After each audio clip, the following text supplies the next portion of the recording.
All right, folks, welcome to another episode of the Star Citizen Report, hosted by Grievance, coming to you every other Saturday at 6 p.m. Central Standard Time, as we're looking forward to pretty much this wonderful, supposedly best damn space sim ever. And tonight, here are your hosts. Hello. Hey, I'm Memo. Uh, I'm Nova. We How all are you raised our guys? hands. and I'm Thamin. All right, folks, welcome. We've got a lot of good stuff to talk to you tonight. I know we missed out on a few weeks, so we got quite a bit of news here. Mostly today, we're going to be talking about the Endeavour research/medical vessel. That's big news and a big boon to organizations to have one of those.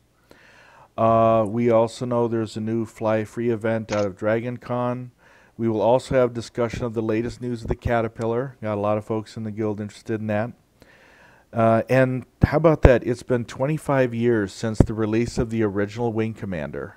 That's unbelievable. Yep. Yeah. Did they just do a live stream on that too? Celebrate the anniversary? I think Yep. they did. Ben Lesnick did a live stream, a playthrough of the video game.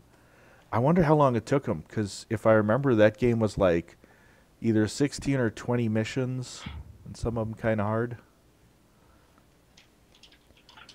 It was amazing. On one of the more recent Around the Verses, Ben Lesnick I think it was 62. Ben Lesnick talked to Chris Roberts about designing the game back then, and it was really groundbreaking. And I didn't even think of the little things in that game, like just even the way the ships turn as you're pursuing them, which was really just painted on as it was going. But back then that was groundbreaking. You didn't even have that in other games. Hey, welcome folks new to the stream here. Also, later tonight, another update for Grievance folks. If you don't already know, CSI has fixed our ability to invite applicants since, the loss of Arlia earlier this year. So see me, Thamin, if you're trying to get in the organization, trying to get on the RSI side of things and having problems with it. Actually, if you have any issues at all, see Thamin. Yes, I've been told I'm the go-to guy right now. Right now. That's relative, I guess. It's all you, Thamin. So let's, I don't know if I'm seeing that. Okay, Water Buffalo saying the live stream was 9 or 10 hours, does not know he finished the game in that time. Oh, kind of wondering. And Deuce NBC, I have an issue. We'll throw questions at us. We're here to answer as best we can. Well, we're not therapists, so we really want to hear about Deuce's issues. He just complained about your beard. All right, folks, so let's, I'm going to start getting some pictures here. I'm going to talk about this Endeavour. That's the biggest new thing, and something that your organization definitely wants if it doesn't have it. All right. So the Endeavour is 200 meters long, which was the original size of the Idris. And we've seen that it's going to be both a research laboratory and a hospital. Now, granted, even when I thought research laboratory, well, what's it going to do? Well, they came out with some amazing stuff with it. I'm going to have Novatek go a little more in detail about what the specific modules and design of it goes into later. The hospital function of it, definitely something every organization wants, because it does double as a respawn point. So, That's kind of cool. yeah. And what I was surprised at, this was a bonus. The front of this ship is detachable. So the Explorer cab, which is heavily armored for exploration and risks, does fall short of having its own jump drive. So it can't leave a system by itself. Then there's the workshop section, which is the part that you can mod out. And it says it has a 3x2 grid of 6 attach points. And the way that works is everything's paired up. It wants to be symmetrical. So if you're buying something, you're buying it to fill up like 2 opposite grid points, a pair of points. And then there's, of course, the drive unit, which doesn't detach, nor does it function without the cab attached.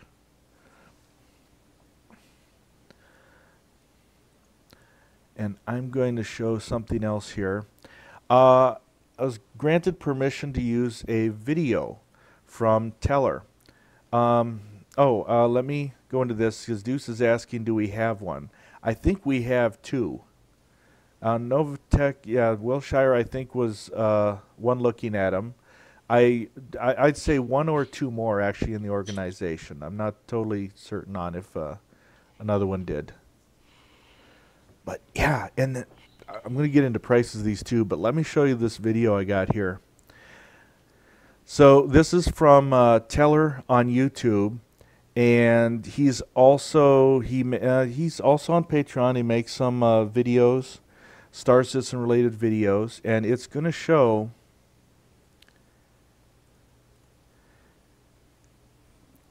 the Endeavor kind of in a white box form and right next to the Idris in this video, and he does a flyby. It's also got some wonderful mood music attached to it, which, you know, YouTube can be a little tricky, so I'm not including the music. But I have to thank Teller for giving us permission to show just part of the clip. It goes for about 4 minutes. It's really good. Really lovely work. He gets a good look at this thing, and like I say, he kind of threw the Idris in there for a size comparison. So, got to thank Taylor on YouTube for allowing us to share this with you. That's nice size. Yeah.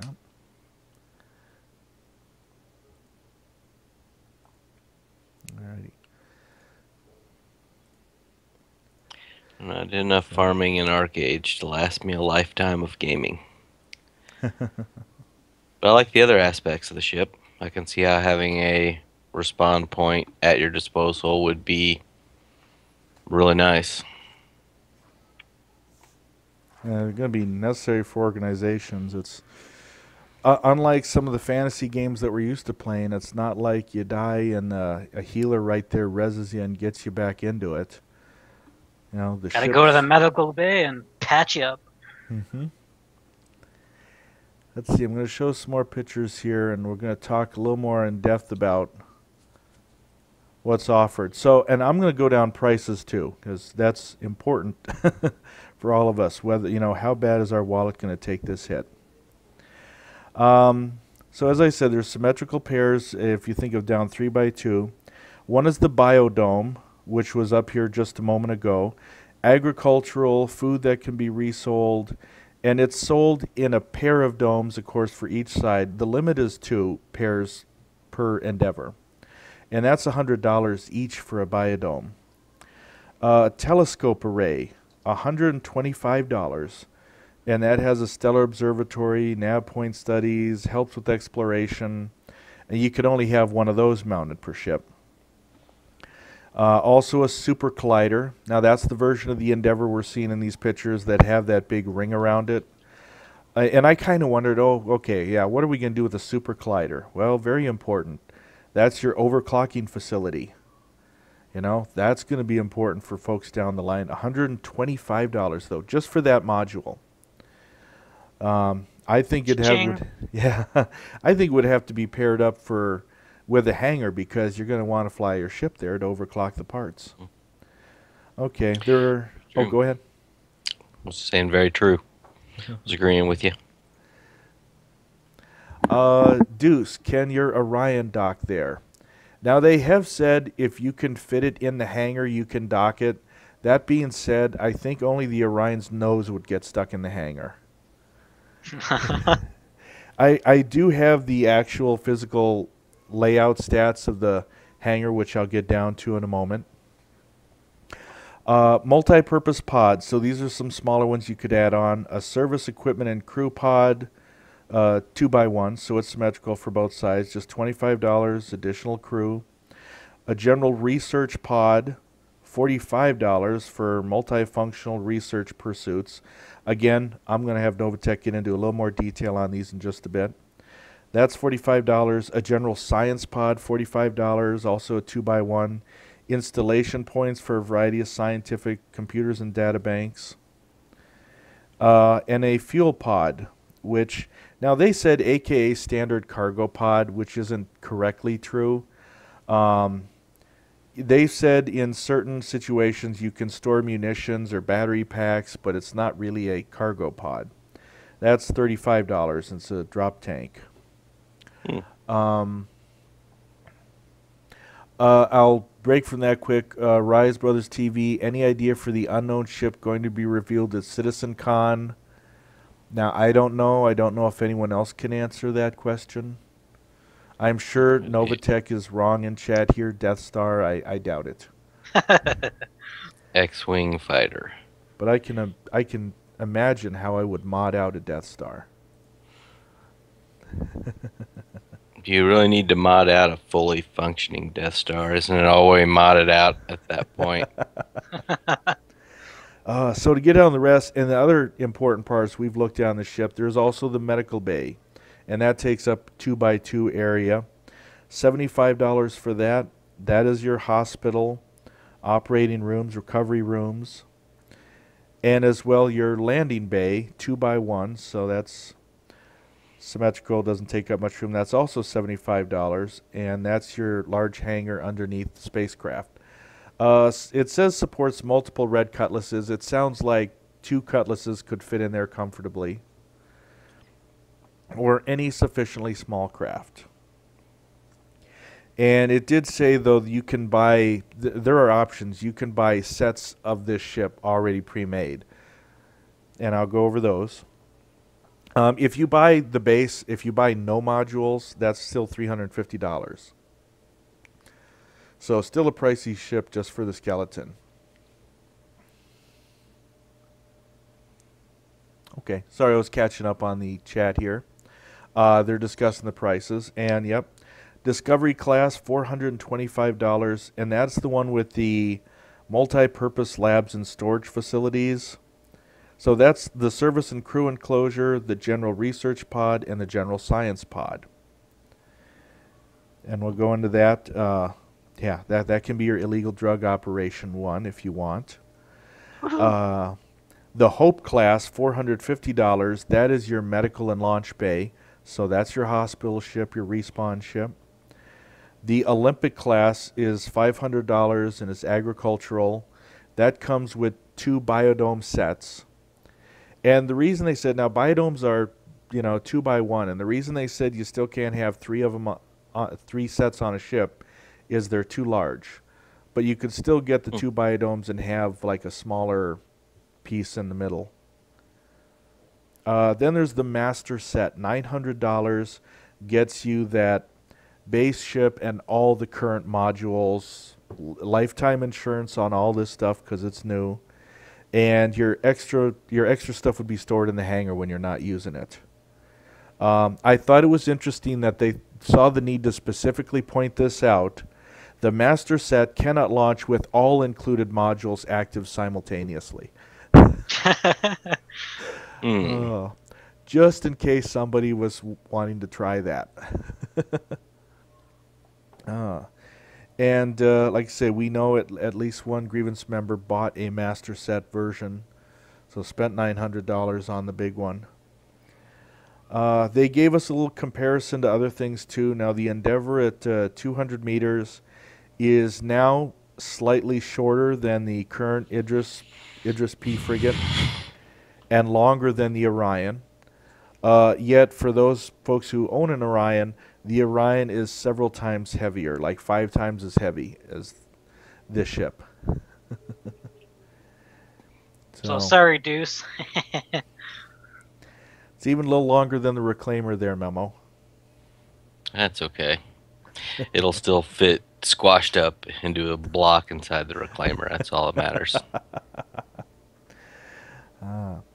And let's see, I was going to say it's, it says it's less mass than the Hull E, but we'll see how much it can carry. They kind of had a little discussion about that.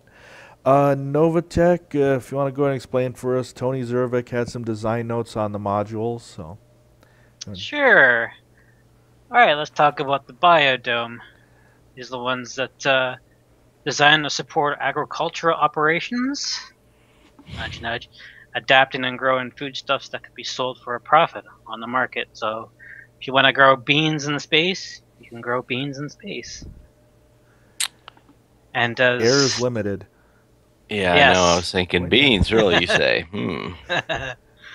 And as Thamin mentioned earlier, you can only have 2 sets of these at a total of 4 domes per ship.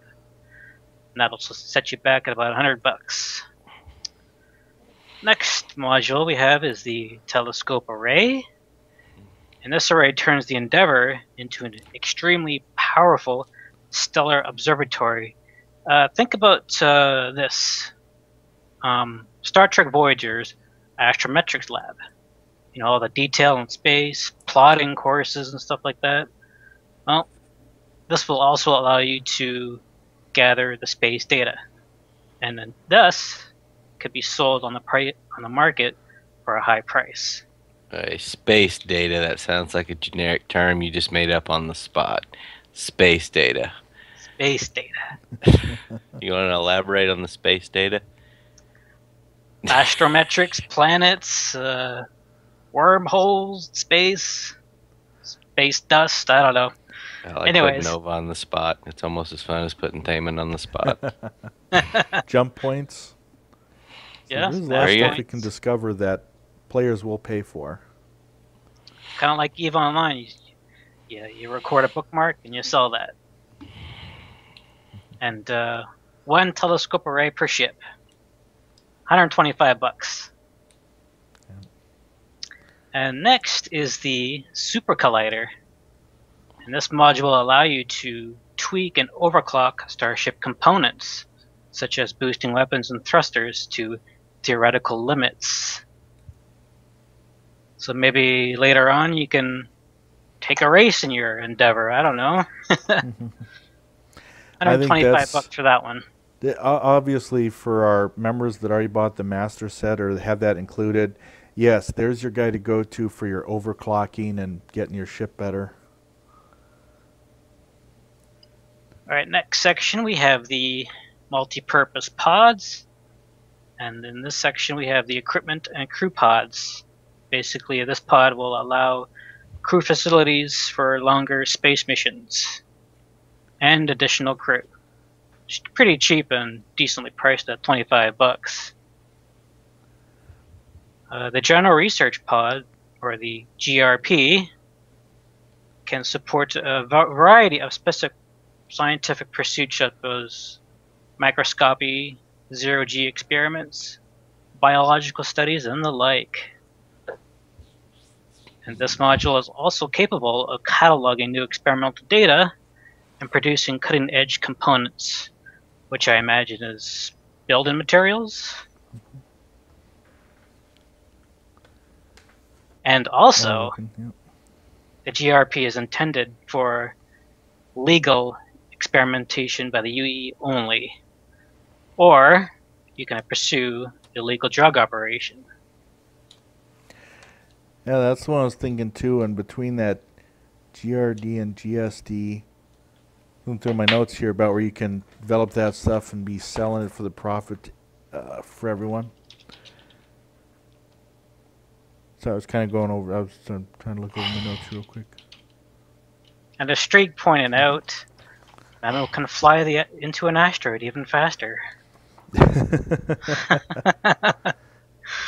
No asteroid will be safe at this point.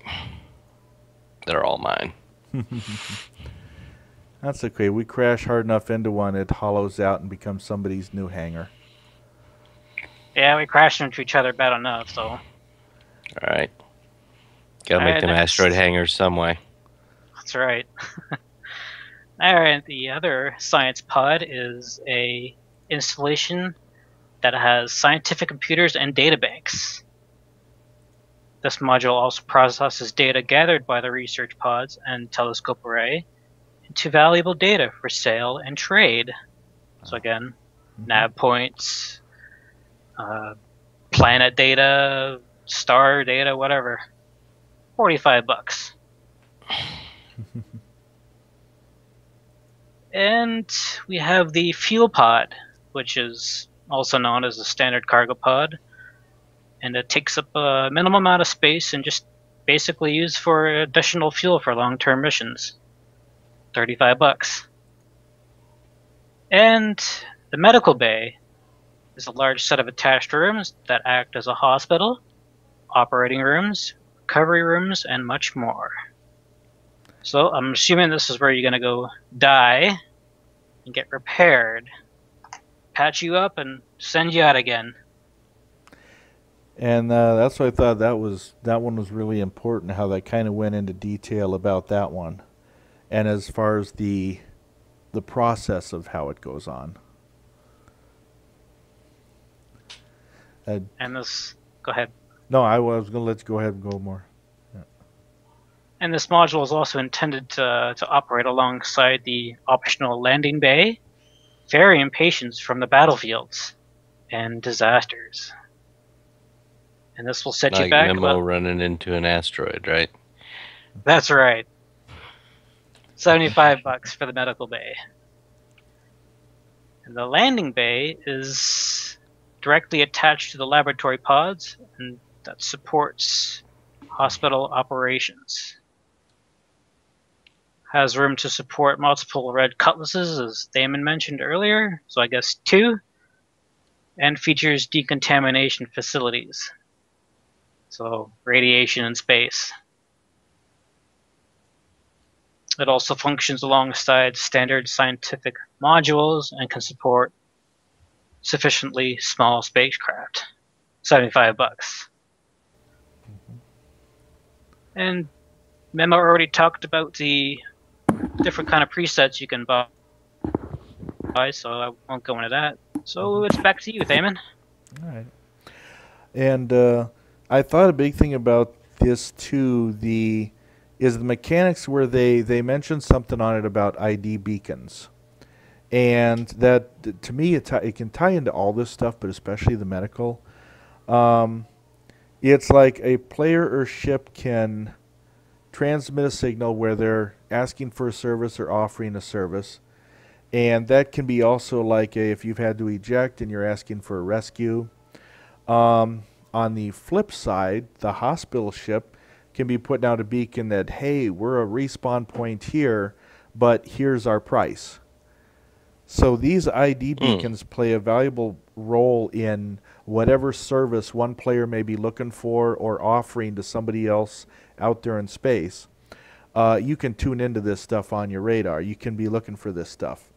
And that's why it tied into the medical module, because, you know, medical modules, you can take your Endeavor somewhere out in space that's rather remote for respawns, and there you are offering players the chance to respawn on your ship and charging them for it.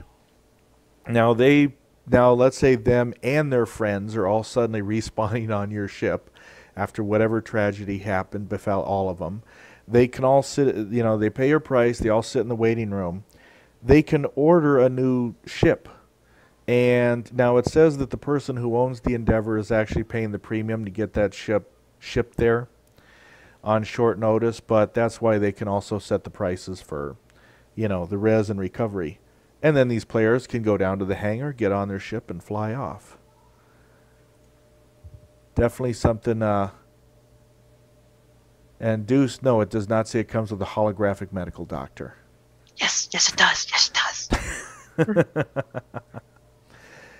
So very valuable. Obviously, you know, organizations are going to want this to expedite recovery out somewhere in space if they're attacking somebody, if they're raiding somebody. But, you know, if you're on your own and you got one of these medical ships, it's making money just even hanging out somewhere in the verse, or there's no other medical ships. There was a few QAs in that they answered on it too. That's why we kind of know roughly the area. If your ship can fit in there, it can park in there. If you got a number of ships, they said the hangar accommodates 30 meters wide, 65 meters deep, and it's underneath the main spine of the Endeavor, 10 meters tall. So if your ships can fit in there, or multiple ships, you can put it in there. So you probably get a whole bunch of, like, say, Merlins in there, something like that. The Now, it does say the cab's cargo is where it comes with the 500 SCU cargo units that the ship can hold, because the cab would be the one going down to the planet to maybe sell stuff. Uh, it did say, sorry, and that's when they kind of went into what I already said about the fuel is only battery packs and ammo. But if you want more cargo, somebody already asked about loading up the hangar with cargo. They said you can install locking plates, and it can add roughly 4,500 SU to fill up half the hangar bay, which still will allow one Cutlass to land and take off. So, for folks that are interested in that aspect of it. And as far as the cab itself, I already mentioned, can't support a jump drive. I think some folks were asking about having the cab by itself. And the only other notes I had were similar to what I said earlier. Some of the modules, although they may say they're 2x1, some are larger than others, which may kind of affect how they can be arranged on the ship. Alrighty. So, and that's what I got for the Endeavor this evening, unless you guys want to add in some other thoughts on that. Star Trek Voyager, all the way. It's exactly what the ship reminds me of. I was really disappointed that Enterprise didn't go any further than it did. It was a good show. It was just on the wrong channel. Oh, gosh. See, the YouTube people won't totally understand this, but the live chat right now is filling up with a lot of Star Trek references. So you got to join us on the live show every other Saturday, 6 p.m. Central Standard Time, here on the twitch.tv/grievance. And what is coming up next show on the 17th, Memo? We'll be giving away a Merlin, a P-52 Merlin that we've actually had for, I don't know, 3 months now and have yet to give away. Yep, so this is LTI on it, right?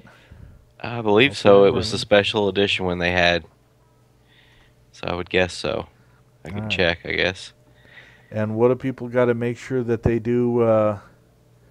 What do people got to make sure that they do if they want to win that ship next week? Next in the 2 weeks. Be on the show. Tune in. Yes. Yeah, tune in. Yes.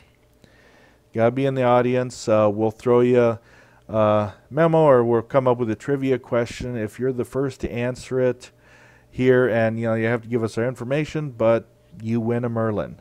So be sure to tune in on the 17th for a chance at that. It is not LTI. It is 3 months insurance. It was the standalone Merlin. Sorry about that. So. But it's free. Can't beat free. Yep. And just to mention on the Endeavor, yes, the Red Bear one mentions in chat, the Endeavor will most likely be targeted first. I think that is, yes, if 2 fleets, 2 orgs go at it in space, and there is a medical one that that's where everyone's going to be responding, yes, that ship would be a high priority. So you take that out first. Yeah, just like any healer in any MMO. If healer goes down first, everybody else follows. We'll see how the tanks block that. Get their own ship in the way. All right. Star Marine update. All right, I think that's me. The big news on Star Marine is it's not working. Seriously, folks, it's not ready for to be playable by the general public at this time. But they're being very transparent with all the bugs and issues that most time when FPS is coming out, you never even hear about them till open beta. But they've had some issues. One of the big ones they're focusing on right now is having the crosshairs track back to center after firing, which with an FPS, I know for me, I need all the help I can get. I need that cursor to pop back where it's supposed to be. No real news on exactly a date as far as I know.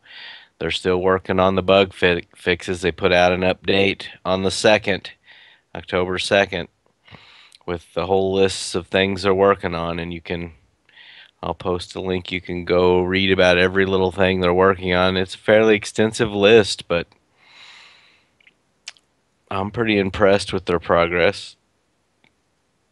I would like to get my hands on it to play some, even in a completely broken state, to be honest with you, just to see the insides of the ships, character models. Another thing they'd been talking about is they've upgraded the weapon art considerably. Some of the guns, some of the bombs. Oh, another note on the bombs. They're still having some issues with the grenades going where you throw them, which I didn't know if that was a problem or just how grenades behave in general. You always hope they go where you throw them, but can you ever be sure? Yeah. Oh, and another note on ricochets. God, hope friendly fire is not something that's on all the time. Otherwise, all you folks are in big trouble. Oh I don't no. play FPS maps with friendly fire because I shoot it first and then see if it's on my team second. Oh, meat grinder map. Meat grinder Yeah, map. yeah. If I got a hallway and my team comes running back down it, that's their bad. I am not responsible for that. I'm a light machine gun, shotgun kind of guy, so Memo, yeah. I think we're going to put you on the front line. We'll be safer. Yeah, the shotgun guy goes first usually. He kills a couple, makes a nice little path, dies, and everybody else runs over the top of him. Mhm. Me and Nova have played Battlefield together, and he's very familiar with my play style. Run in, shoot as many things you can before you die. Hopefully, grenade hits something. Yeah. Yeah. And how about this? Now where they're doing a kind of objective-based level Oh play. yeah. I'd need to see more about that to really speak on it. What do you think about it, Thamin? Well, it looks like instead of just elimination, uh, Chris Roberts was kind of saying, it was getting to be where you get down to a small amount of guys left, and it was cat and mouse. It was really slowed down gameplay. Now, he felt that in the persistent universe, you are going to be going toward objectives. You are going to be trying to shut down something on the enemy ship. You're going to be trying to sabotage them somewhere. You have the ability with electronic warfare to hack into a computer somewhere and even set a self-destruct. They allow that because they figure, well, then you got to run off the ship afterward. So they did make it they called it kind of a headquarters style. They said that's not totally accurate. But by making it more objective based, they felt it was actually a lot more akin to what the game's true experience will be. And it got a lot better, I guess, gameplay of the actual first-person shooter itself. So they've been playing that. I still hope to see it soon. The only thing I worry about is now, Star Wars Battlefront is going to be coming out here soon with a beta and then a release not too far down the road. And there's a, fan base overlap there. Next week. Yep, that Yeah. would be bad if they release it, and they know what time it's releasing, so that would be unfortunate for them. If there's anybody out there watching this cast that's not currently playing anything with Grievance and you'd like to try something out, we will be in Battlefront as well. So come join us. I think we got an open beta starting next week, folks. Yeah. Skin Diggler, thanks for the follow. And welcome all followers. Like I say, again, you catch us every other Saturday here. And we know sometimes the show can run a long time. It can run an hour, but we try to really condense a lot into that time. And which I'm going to move on to Around the Verse because they talked about a few things, but they also talked about the Caterpillar. And we have somebody in this guild that is really interested in the Caterpillar. So let me grab my notes here. A little eye candy, all the bugs that players show off, like this Stairway to Heaven thing going on in our corp. Oops. Wonder what happened there, how they got that going. Recent free flight with Avenger to get feedback. Team still building the 2-seat variant. I know one person got an Avenger. That's his ship. He's waiting for that one. There's the Fly Free promotion going on now. If you're, Dragon Con 2015. So another Fly Free promotion. Some gray boxing of the Drake Herald is underway. Got a few of those in the fleet. They have said that ArcCorp is going to add an Area 18 to it. So they didn't say a whole lot. I mean, they just say it's like a second section of ArcCorp that's going to be opening up. You know? And players will choose a loadout from some in-game interface. Again, that gets a little closer to what they've been trying to achieve for players. So they whenever they're doing stuff, it's through a mechanic inside the game. And they are refining the female walk-in emotes. All right. And let's see, they did say there will be a treat at CitizenCon regarding cinematics. Ooh. So looking forward to that. And, we did see, I mentioned it earlier in the show, Ben Lesnick interviewing Chris Roberts on originally him building Wing Commander since it's been 25 years. It was a good thing to watch. It was a nice thing for me to watch, but I couldn't take a whole lot of notes of it. It's interesting hearing what he's talking about. It's a little harder to take notes. Ben asked a question, and 7 minutes later, Chris Roberts has finished speaking, and we're ready for the next question. Let's see. All right, so I am going to show some pictures of the Caterpillar. Steelheart's been looking forward to this. And a number of our members have it. I mean, right here in this picture I got, this was ship shape of around the verse number 62. Look at just the number of module bays in the front of this thing. They've got 5 bays right there. Yeah, it's crazy. I mean, you can basically, it's like building, it's like Lego blocks. Yeah. Yeah. And again, I don't know how many bays you can put on it. I remember they talked in the past about whether you could extend it or not. They didn't really give clues into this one as to whether you could still do that or not. Now, of course, the Caterpillar is infamously asymmetrical. You can see that in the video here because you got the cab module on one side and a wing on the other side. They did say in order to help kind of get the ship where it'll run, they decided to make both the cab and the cargo area symmetrical to themselves. And so the cab's going to be symmetrical to itself. The hull is going to be symmetrical to itself. And this helps balance out the ship, thruster placement, its whole flight balance. And that was important too because, the cab detaches from this thing. Another interesting thing that the cab detaches. So the cab had to be a ship in itself. It's being built as 2 separate ships. And when they said that was before I saw what they talked about now in the Endeavor. So like, okay, if the cab detaches, they didn't really specify what the hull of the Caterpillar does if the cab goes away. Because they said in the Endeavor, the drive section can't do anything without its cab attached. So the Caterpillar may be in the same situation. We don't really know. They didn't say. But yeah, let's talk about those modules. I mean, the Reliant, we had just 2 modules on that ship to choose from, and there was some pretty enticing looking options. How about this Caterpillar with its 5 modules? What do you think, guys? Highly customizable.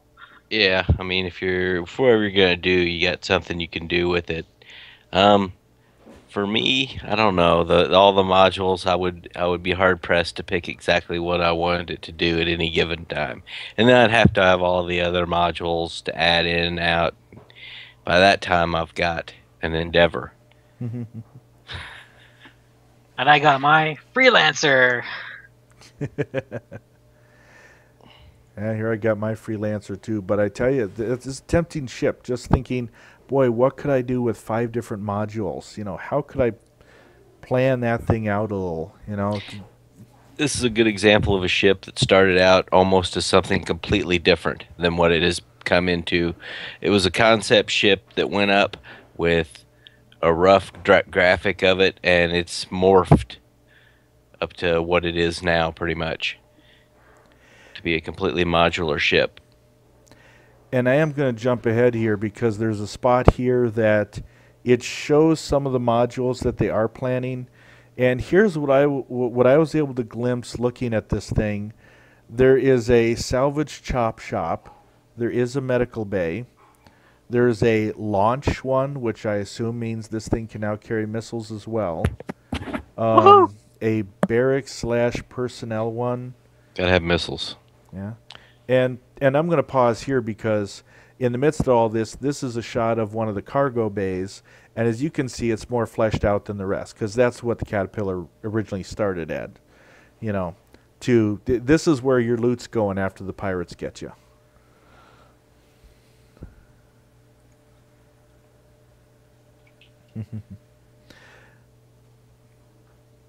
Now, let's see. Just trying to think. Oh, yeah. And here's the guy breaking. So this picture, too, the same guy who did the Starliner is working on the Caterpillar. And they were kind of showing what his computer desk looks like when he's got all these modules out and he's working on them. Oh, here's Randy Vasquez. So he worked on the Starliner. Now he's working out on the Caterpillar. Oh, and I also saw some details on these, like tractor beam hard points, EVA launch bays with some kind of tools, as well as some cargo loading stuff in there. So I thought this is all some pretty good eye candy to look at. Something to consider for myself in the future. Mm-hmm. I can say, I don't know, 5 modules, the whole thing. But yet, boy, down the road, what other modules are we going to see with some of these other bigger ships?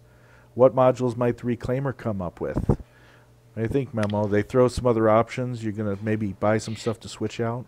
Oh, don't even talk about that, man. I'm already thinking about putting missiles on all the hard points just for a good old time. But I don't know about other modules. But yeah, I can see that happening. Alright. So, like I say, I'm definitely looking forward to helping out Steelheart when he modules out that Caterpillar, especially hoping that part of that includes maybe a barn, a dance floor, essentials. Gotta have them tequila shots in there. Right. All right. I'll show you guys one other thing from the same Around the Verse episode. This was the MVP, Surface. He showed some real-life scale of some Star Citizen ships. And I thought definitely a few of these were pretty amusing, too.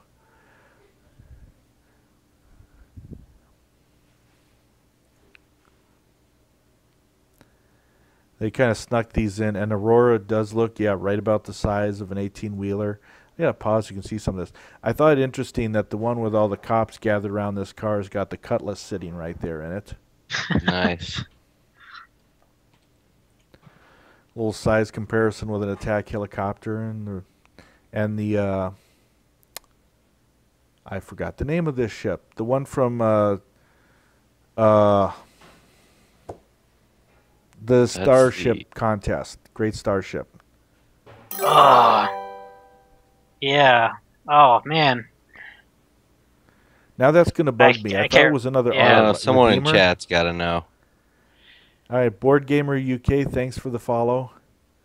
It's on the tip of my tongue. In this fun one here, there's the M50 Redeemer. with a there whole we bunch go. of... It's a Redeemer. Oh, okay. It's the isn't that the crew one? That was like the gunship, what we saw it kind of flying in. And then here the M50 with all these Formula One vehicles, which were also part of the inspiration for it. That's an awesome shot. Yep. So, man, well, Gratz Surface on his MVP on those pictures. Looks awesome. All right. So we've only got, folks, it's 6:47 p.m., or at least by my watch. We only go till 7 o'clock. We can still go through a few other things here. We've got some 10 for the chairman stuff, that a lot of interesting stuff that Chris Roberts has said. So I think we'll kind of break down into that. Nova, did you want to maybe pick one of those first and throw something out? Sure, I'll start out the top here. First topic on 10 for the chairman was ship armor, which has been implemented for some time. It'll modify the damage you take. It just hasn't been designed as too visible yet.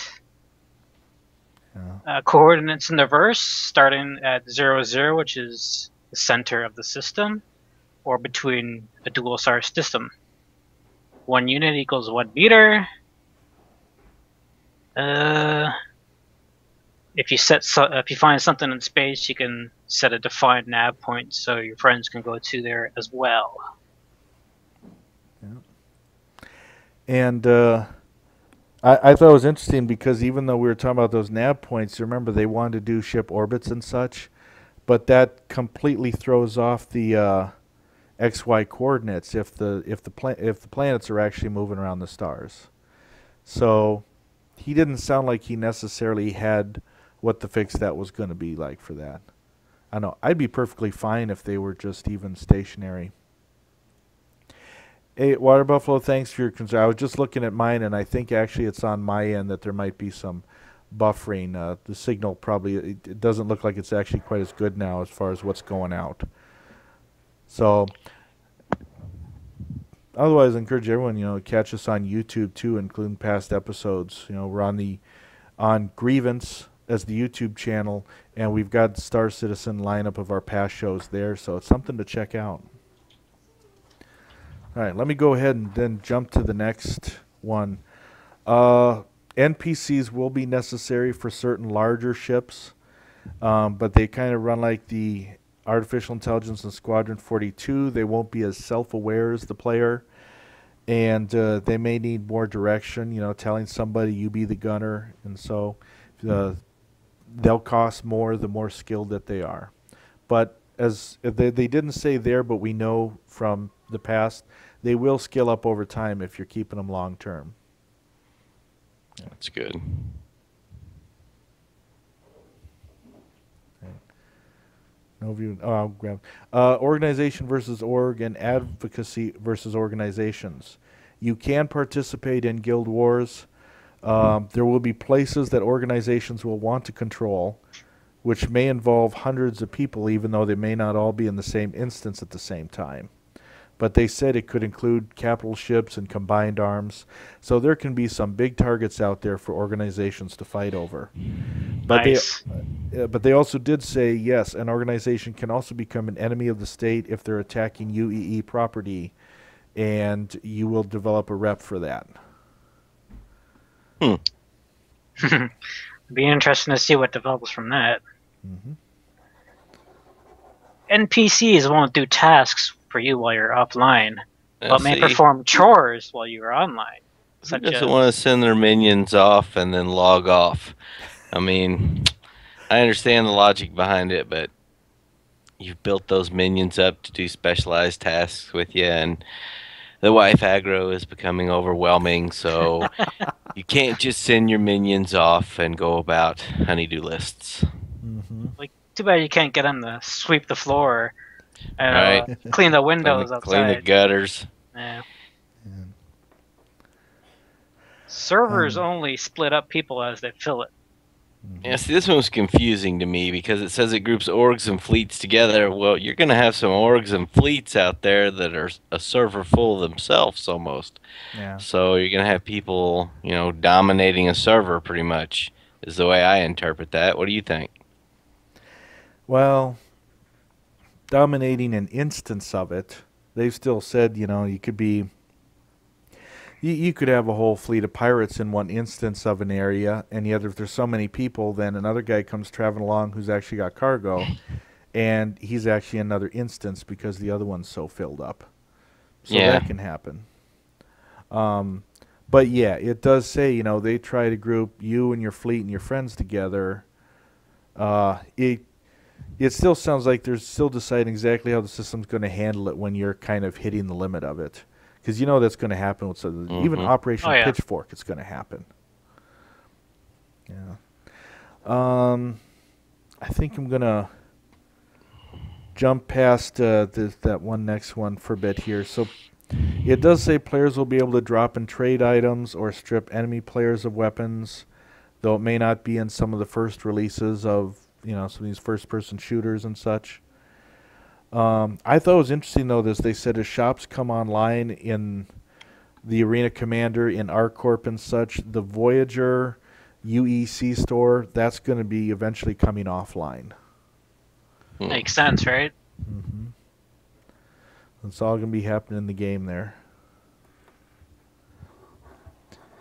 They said they do still have plans to entice subscribers beyond release, whether it's through community projects, monthly live streams, or more just flair decorative game items, or certain ships you can fly for a limited period of time. They just said they're not going to do anything that might seem like it's an imbalance in game. Okay. Talking about balance in game with a game that hasn't been played yet. That's always fascinating. Loaner ships will be available as equivalent as possible during multi-crew flying. Who Can I knows, borrow assuming your your ship Idris? isn't online yet. Yeah. Free flyable Take that Idris. Idris out for a spin. That would be interesting. It's like, hey, I have a multi-crew ship. I got a freelancer. Oh, it's not ready. Can we take this Idris instead to fly around? Yeah. Yeah. Take that. All right. One of the last little bits to go over here, folks. The community hub is new. I thought that was a great resource that they now have where players can share their fan content. Some of you may have found us tonight because we're out there on the community hub. So when we broadcast live, you're seeing it out on the RSI website. It can come click over and join us. So, welcome new folks if that's how you got over here. Lots of spotlight for any kind of fan-created stuff. Chances for subscribers to submit questions for 10 for the chairman. Dedicated chat windows for each. Oh, that'd be interesting. And dedicated organization functionality. I think another great resource for a fan-backed game. Maybe interesting to see some grievance videos on there and other stuff like that. Right. So a few other things here because we're getting to the close of the program. If you happen to be in Grievance and watching right now, we're going to be getting together about an hour from now, so 8 p.m. Central Standard Time. We're just going to group together, maybe do a little swarm, little dog fighting, little racing, or see if we can even mess around in ArcCorp together as a guild and kind of see if we're able to bunch together like that. So, join us in an hour for a lot of that fun. A reminder that our next show is October 17th, again, 6 p.m. Central Standard Time. Chance to win a Merlin. Memos provided on that one. Yeah, stay tuned in for that, for sure. Mm-hmm. And anything else you guys want to add or cover before we go here? Keep tuning in, folks. Memo, we'll see you next Saturday. Week from next Saturday. Right. See you guys in game soon. All right. Memo, Nova, thanks for joining me, and for everybody else, thanks for joining us, and we'll see you in the verse. Thanks for having me, guys.